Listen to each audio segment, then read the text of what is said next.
அந்த வித்யா குருவும் அந்த வித்யா குருவனுடைய பத்தினியும் ஒரு அப்பா அம்மா, பிராண பயத்திலேயே காப்பாற்றுறதா ஒரு அப்பா அம்மா. அதனால நீங்கள் என்னுடைய அப்பா அம்மா தான் அப்படின்னு சொல்லணும். சாதம் போட்டாதான் இல்லை, எனக்கு நல்ல வழியை காட்டுங்கோ அப்படின்னு சொல்லிட்டே வரா. உடனே அவ சொல்றா, இப்படி ஒரு குழந்தை பழனமானா என்ன பாக்கியம் பண்ணிருக்கணும் அப்படிங்கிறா. அதுக்கு அந்த வேடுவன் சொல்றான், அவளே அப்படி நினைச்சுக்காத, நகுந்தோ நகுஷரி, இந்த குழந்தையை போன்ற குழந்தை முன்னாடியும் பிறந்ததில்லை, பின்னாடியும் பிறக்க போறது இல்லை, அப்படி ஒரு குழந்தை அப்படின்னு ராமானுஜரை பற்றி சொல்றா. இப்படி கதையை சொல்லி சொல்லி வெடிய வெடிய வந்தாச்சு. சாலை தெரியறது, வண்டி போறது, கோழி போகிறது. அப்பா ராத்திரி இருந்த நிலைமைக்கு ஒரு நல்ல ரோடு வந்துட்டோம் அப்படின்னு தான் அந்த தம்பதிகள், வேடுவ தம்பதிகள் கீழே உட்கார்ந்து தங்கால தானே பிடிச்சு விட்டு ஆத்மா இருக்கிறார், தண்ணீருக்கு வழி உண்டான்னு பாருன்னதும் நம்ம சுவாமி ராமானுஜன் இப்படியே சுற்றி பார்த்தா அங்கே ஒரு கணல் இருந்தது. இந்த கணத்துல இந்த தீர்த்தம் கொண்டு கொடுக்கணும். அவர் எடுக்கிற சொம்பு இருக்கு, இந்த சொம்பை போட்டு தண்ணீர் எடுத்து நம்ம வந்து கொண்டு கொடுக்கணும் அப்படின்னு நினைச்சு வருத்தப்பட்டு வேடுவ தம்பதிகள் மறைஞ்சு போயிட்டார். மறைஞ்சு போனது எனக்கு அப்பாவும் அம்மாவுமாவா ஆச்சு. நான் கொண்டு வந்த தீர்த்தம் கூட குடிக்காத போயிட்டாளே என்று நினைச்சு இவர் அப்பா அம்மா அப்பா அம்மா அப்படின்னு கூப்பிட்டு இருக்கார். சில பேர் அந்த கணத்தை தீர்த்தமாட வந்துட்டார்கள்.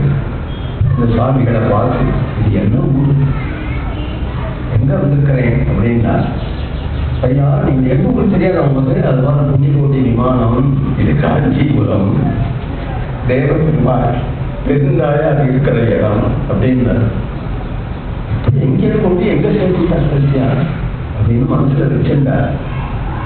இது பெருமாள் தான் தெரியறதுக்கு மேலே 4 பேருக்கு சொல்ல மாட்டோமா, சொப்பனம் இல்லாத நான் பெருமாளை பார்த்தேன்னு சொல்லிப்போமே. அவர் அதை அப்படியே ஹிருதயத்துல கூட்டிட்டார். பார்த்து வந்தார், வயசான அம்மா இருக்கா, ஏன் பார்த்துட்டு வந்துட்டேன், ஒரு சந்தர்ப்பம் சரியாயிட்ட வந்துட்டேன் அப்படின்னு சொன்னார்கள். அப்பொழுதும் யாரையும் குறை சொல்ல, அது உயர்ந்த பொருள். இங்கே இருந்திருக்கிறார், இப்படியே இருந்திருக்கிறார். 1 வருஷம் 2 வருஷம் ஆகிட்டு காட்சிக்கு போய் யாதவ பிரகாசம் திரும்பி வந்துதான். இவரை மட்டும் உண்மையே நடக்காதது மாதிரி, சுவாமி நீங்க ஏன் கல்வி போயிட்டு பாடம் பாதையில இருக்கிறதே மறுபடியும் தொடர்ந்து நடத்தினா நீங்க மடத்துக்கு வாங்கோ அப்படின்றதான். அப்பவும் தோஷம் பார்க்கல, குறைஞ்சிருக்காரு. விட்ட இடத்துல எந்த பாடமும் நடத்திருக்காரு, அப்பொழுதும் தோஷம் பார்க்கல, யாரையும் தோஷம் சொல்றாரு. இப்படியே ஓடி அப்போ சுவாமி வசுதான் உபயாதோங்கிறாரே ஆட வந்தார். இதை நினைச்சே வர ஆட வந்தார். தேவபெருமானை சேவிச்சுட்டு வரம் வந்திருக்கிறார். திருவச்சனதிகளும் கூட வர ஆட வந்தார். பின்னாடி ராமானுஜனை கேள்விப்பட்டிருக்கார். யாதவ பிரகாசனும் வந்து சேவிச்சுட்டு புலங்க போயிருக்கார். அவள் வராடி இருக்கிறார். இவாள் கோஷ்டி விலகி நின்று இருக்கார். யாதவ பிரகாசன் பின்னாடி ராமானுஜன் கையை பண்ணி சென்று போயிட்டே இருக்கார். திருக்கச்சனதி அது போறாரு, பாட்டு காட்டமாக்காரு சுபர்ண காந்திக்கு, அதுதான் ராமானுஜன் அப்படின்னு ஆடந்தார். அப்படியே பார்க்கிறார். அப்பவும் கூப்பிடல, இந்த கூப்பிடல, நேர தேவ பெருமாளுக்கு போய் கை வச்சிருந்தார். ராமானுஜன் மீட்டு சம்பிரதாயத்தை கொடுக்கணும், ராமானுஜனை மீட்டு கொடுக்கணும் அப்படின்னு பெருமாளுக்கு வரநியாசம் எடுத்து போயிட்டார்.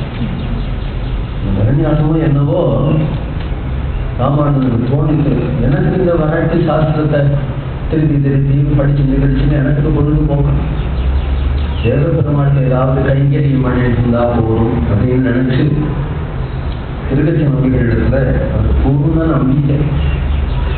திருக்கச்சி நம்பிக்கை இடத்துல எனக்கு ஏதாவது பெருமாள் கைங்கரியம் கிடைச்சா போகணும்னு தோன்றது அப்படிங்கிறார். ஆபீசரை பார்த்து விசாரிச்சு சொல்றேன், ட்ரஸ்டிகளை கேட்கிறேன், என்னன்னு சொல்லணும் பெருமாளுக்கு சொல்றேங்களா. திருச்செந்தமிகள் பெருமாளை ஏகாந்தமா விசிறி கைங்கரியம் பண்ணிட்டு போறாங்க. ராத்திரி கூட விசிறி கைங்கரியம் பண்ணிட்டு போறாங்க. இதே விசிறி கைங்கரியம் பண்ணினே இருக்கிற ஒரு திருச்சினம் உள்ள பெருமாளுக்கு சொல்ல தொடங்கினார். ராமானுஜன் ஒரு புத்தம் இருக்கா, தேவதைக்கு கைங்கரியம் பண்ணி கொண்டே ஜென்மா கடத்தினா போதும்னு சொல்றா. பெருமாள் தேவ பெருமாள் கிட்ட யாரு நம்ம ராமானுஜனார் அப்படின்னு பெருமாள் கேட்டார். திருக்கச்சனங்கள் அப்படித்தான் சந்தோஷம். எந்த கைங்கரியம் செய்யலாம், அந்த சாலை கனது தீர்த்தம் ரொம்ப நல்லா இருக்கும் அப்படின்னு பெருந்தேவி தாயார் ஆசைப்படுறார். அந்த தீர்த்தத்தை தினசரி திருவாராதனுக்கு கொண்டு கொடுக்க முடியாத கைங்கரியத்தை நியமிச்சுடும் அப்படின்னு சொல்ல, கைங்கரியம் சொல்லேன்னு கேட்டு சொல்லேன்னு சொல்லியிருக்காங்க இல்லையா. அதை வெளியாலேயே தீர்த்தமாடிட்டு இது பெரிய உத்தியோகம் கிடைக்க போகிறது மாதிரி நினைப்பா இல்லையா. அது மாதிரி நமக்கு இன்னைக்கு கைங்கரியம் கிடைக்க போகுது. கைங்கரியம் கிடைக்க போகுது அழகா பணிக்கையாக விட்டுட்டு திருச்செல்விகள் மடத்தில் ஒரு ஓரமா உட்காந்துக்காரம் ராமானுஜர். வெடிக்காலமே திருச்சினம்பிகள் வரா, பகவநாம சங்கீதம் பண்ணி கதவை இப்படி திறந்தாரையோ யாரும் உட்காந்துக்காரன்னு ஒற்றுமைதான் தெரியறது. சுவாமி யாரும் உட்காந்துக்கிறதுன்னு ராமானுஜன் துள்ளி எழுதும். அடியே பெருமாள் சொன்னேடா, கைங்கரியம் கொடுத்தாரா பெருமாள். பெருமாள் சொல்றா, உங்க தெரியும்னு சொல்றாரு பெருமாள். தனக்கு ஏற்கனவே தெரியும் சொல்றாரு பெருமாள். அங்க சாலை கிணறு இருக்கு, சாலை கிணறு தேவதைக்கும் தெரியும் பெருமாள் சொல்றாரு. அந்த கணக்கு தீர்த்தம் தினசரி கொண்டு சேர்த்தால் பெருந்தேவி தாயாருக்கு உகந்து இருக்கும் அப்படின்னு ஒவ்வொன்று அழக பிரகமான சுவாமி ஏன் அழகு ஏன் அழகு. அப்பதான் சொல்றா, அன்னைக்கு ஒரு நாள் தீர்த்தம் கொண்டு வர சொன்னா, அன்னைக்கு இந்த நிலைமை காட்டுல என்னை வந்து காப்பாற்றி அந்த கணத்தடியில கொண்டு வச்சுட்டோம். அப்படியே தீர்த்தம் எடுத்துன்னு வரத்துக்குள்ள 2 பேரும் மறைஞ்சு போயிட்டா. தீர்த்தம் எடுத்துக்கலையேன்னு மனசுல நினைச்சுட்டு இருந்தேன். இப்படி ஒரு கைங்கரியத்தை எடுத்தாலே அப்போ அந்த அன்னைக்கு வந்த தம்பதிகள் சாதாரண வேடுவனும் வேடு வச்சியும் இல்லை, பெருந்தேவி தாயாரும் வரதனும் தான் நிச்சயமா தெரிகிறது அப்படிங்கிறது திருக்கச்சனம்பிகள் ஆனந்த பாஷ்பம். அன்று முதற்கொண்டு கைங்கரியத்தை ஏற்றுந்தார் அப்படின்னா ஏற்பட்ட ஒரு பாஷ்யக்காரர் கைங்கரியத்தையே புருஷார்த்தமா நமக்கு காண்பிச்சு அதை ஏற்றுந்தார் அப்படிங்கிறது ராமானுஜ வைபவத்தில் முக்கியம். அதனால்தான் சுவாமி தேசிகன் வந்தே தம்யமினாம் துரந்தர மானாந்தகாரத்ருவா பந்தானம் பரிபந்தினாம் நிஜதிஷா ருந்தானமிந்தானயா. ஒரு ஸ்லோகம். வந்தேகாம் தம் யமினாம் துரந்தரா. யதிராஜன் அப்படிங்கிறவர் இல்லையா, யதிகளுடைய ஒரு பெரிய கூட்டம். அந்த கூட்டத்துக்கு தலைவராக இருக்கக்கூடிய அவருடைய பெருமை என்னன்னா, துர்மதங்கள் துர்வாதிகள், சுதிய ஒத்துக்காம கற்பனையா சொல்றவர்கள், சுதிய ஒத்துண்ட அபார்த்தம் பண்றவர்கள், அவனுடைய கர்ப்பம் இருக்கு, அதை அடக்க முடியாத கட்டாட்சம். அந்த கட்டாட்சம் எப்படி இருக்குங்கிறார்.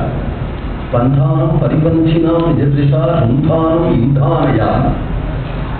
அவர் சொல்லாத ஒரு காது எதிரில் லைட் போட்டுன்னு வருதுன்னா நாம் அதை எதிரில் போகும்போது கண்ணை பூசது இல்லையா.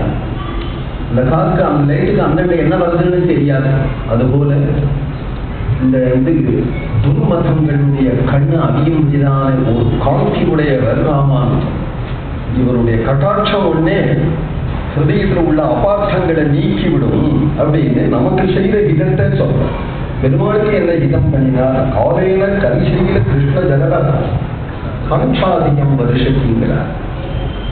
பெருமாளை தேவ பெருமாள் சொல்றது, காட்சி வரதன் சொல்றது, எல்லாத்தையும் காட்டும் அவருக்கு பேரருளாளன் அப்படின்னு ஒரு பெயர். பெருமாளுக்குள்ள பேரருளாளன் சாமானிய தெய்வம் என்று சொல்லல. அப்புறம் மனுஷா அவர் என்ன சொல்ல போனேன், பெருமாளுக்குள்ள பேரருளாளன். கோவிச்சுட்டா கோவிச்சு பெருமாளுக்கு ஆனா திருவண்ணாமலையாண்டுதான் தயாசுதரம் பாடினார் சுவாமி. பேரருளாளன் எல்லா பெருமாளும் ஒன்றுதானே, இருந்தாலும் ஒரு சந்தோஷத்தானே சொல்றவள். பேரருளாளன் எப்படி பேரருளாளன்னா அந்த பெருமாள் மட்டும். நம் பெருமாள் பேரருளான் ஆகாம திருவேங்கடமுடியான் தயம் நிறைய பண்ணதுதானே தயாசதகம் பண்றாரோ என்னமோ. அதனால இங்க பண்ணிட்டு இருக்கிற தயங்கிறார். பேரருளாளன், எதனால பேரருளாளன் பேருங்கிறார். மேகம் இருக்கு இல்லையா, இந்த மேகம் மலையை தான் அண்டி இருக்கும். ஆனா அது கடல்ல போய் தண்ணீரை குடிக்கும். தண்ணீரை குடிச்சுட்டு உப்பு தண்ணீரை குடிச்சுட்டு அதை கிளீன் பண்ணி நல்ல தண்ணீரா நமக்கு சமயத்துல காவேனா அப்படிங்கிறார். சமயத்துல பொழியும், தேவையான சமயத்துல பொழியும். அதுபோல இந்த வரதன் அப்படிங்கிறவர் ஹஸ்திகிரி அப்படிங்கிற மலையினுடைய உச்சியில அண்டி இருக்கக்கூடிய காலமேகம் போல இருக்கார். எங்க போய் அவர் தண்ணீர் குடிச்சு விட்டு மழை பொழிகிறார். தண்ணீர் குடிக்காத மேகங்கள்லாம் உண்டு. அந்த மேகங்கள்லாம் வெள்ள வெள்ளேன்னு இருக்கும். நீல மேகம் அப்படிங்கிறார். அது வருஷாகாலத்து மேகம், நீளமான மேகம், நீர் கொட்டுகிற மேகம் கொட்டு கொட்டுன்னு கொட்டிவிடும். அது மாதிரி மேகம்னா தெரியும். கருமேகமா வருது அப்படின்னு மேகங்களை பார்த்தா கருமுகில் அப்படின்னு சொல்றாரு இல்லையா. கரிமுகில் போல இருக்கக்கூடிய பெருமாள் எங்க போய் தண்ணீர் எடுத்துருவாரா அப்படின்னு சொன்னா, இவர் நம்முடைய ராமானுஜன் அந்த சாலை கிணறுலேருந்து தண்ணீர் கொண்டு வந்து தேவபெருமானுக்கு கொடுத்து அந்த தண்ணீரை குடிச்சு ராமானுஜன் கொண்டு வந்த தண்ணீரை ஃபுல்லா குடிச்சு விட்டு நாமெல்லாம் இங்கேருந்து போனோம்னா கம்சாதிக்கம் வரும். இவ்வளவு சுபம்னா போதும், நமக்கு கேட்க தெரியாது.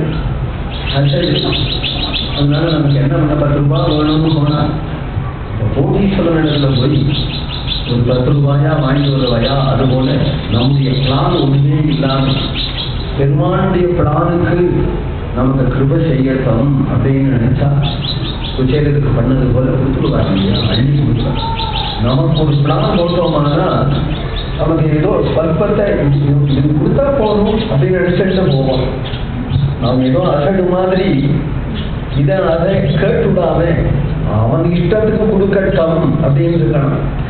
இல்லாத போனா இச்சை பறை கொள்வான் அப்படிங்கிறார் இல்லையா. அல்பத்தை போய் நாம் பறை வாங்கிக்க மாட்டோம். அல்பங்களை எதை சொல்றார்? கைவரித்த கூட அல்பம் சொல்லலே, பிரம்மபட்டத்தை சொல்லலே, சொர்க்கத்தை சொல்லலே, நாச்சியார் வைகுண்டத்தை சொல்றார். இச்சை பறை கொள்வான் அன்று காணும். ஏன் வைகுண்டத்தை சொல்றான்னா, எனக்கு கோவிந்தன் தான் வேணும், வாசுதேவன் வேண்டாம், அறிவான் கோவிந்தா. இது வைகுண்டத்தை சொல்றாங்க. எப்படி தெரிகிறதுன்னா அந்த வார்த்தையை பார்த்தா தெரியும். எச்சைக்கும் 7 பிறவிக்கும் 7 பிறவின்னு எப்ப சொல்லியாச்சோ வைகுண்டம் இல்லை. ஒவ்வொரு பிறவிக்கும், அதுவும் ஒவ்வொரு பிறவிக்கும் அப்படின்னு கேட்கிற இந்த இது ஒவ்வொரு பிறவிலையும் நீ கோபாலனாவே வரணும். நான் ஆட்சிய கன்னிகையாகவே செல்வியாவே வரணும்.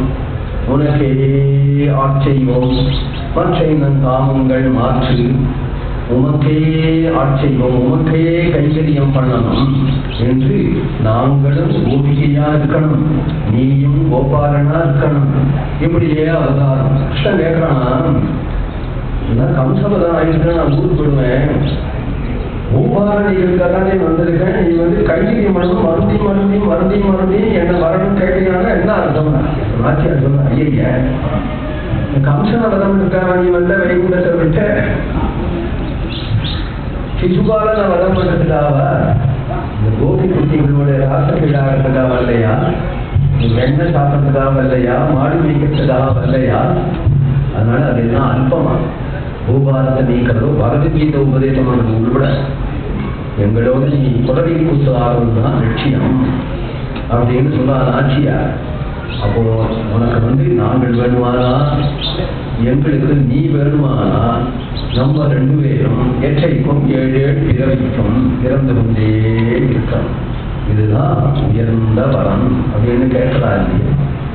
அதுபோல இந்த கைங்கரியம், இந்த கைங்கரியத்தையே சுவாமி ராமானுஜன் பெருமாள் கருச்சென்று வேறு எதுவும் லட்சியம் இல்லை அப்படின்னு காட்டுற ஒரு அவதாரம் ராமானுஜனுடைய அவதாரம். இன்றைக்கு ராமானுஜ ஜெயந்தி உற்சவத்துல பரம ரசிகளாகக்கூடிய உங்களுடைய எல்லாருடைய மத்தியில இங்கே ராமானுஜ ஜெயந்தி 2 நாள் முன்னாடி எனக்கு ஐயோ இங்கே வந்து உட்காந்துருக்கோமே, இங்கேயுமே பாஷைக்காரர் சன்னதி இல்லையே, அப்படின்னு சாபப்பட்டு இருக்கும்போது ஏச்சா முரளி வந்தேன். இந்த சிவனுடைய சன்னதி இங்கே இருக்கு, இங்கே உடைய திருநாள் நடக்கிறது அப்படின்னு இதை என்னை அடிச்சுன்னு போய் நான் போய் சேவிச்சுட்டு வரேன் அப்படின்னு. இங்கே வந்து நல்ல சந்தர்ப்பமாக ராமானுஜருடைய அச்சாரக்கார திருமணியை சேவிச்சேன், தீர்த்தம் வாங்கியிருந்தேன், செடாக்கு சிறந்து சாத்தியிருந்தேன். 10 வார்த்தை எனக்கு எப்போதுமே வாசிக்க கைங்கரியம் தான். வாசிக்க கைங்கரியமா சொன்னேன், கிருதார்த்தன் ஆகிட்டேன். சுவாமிக்குலாம் விளைவிட்டு கோவிந்தாம் சங்கீர்த்தம் கோவிந்தா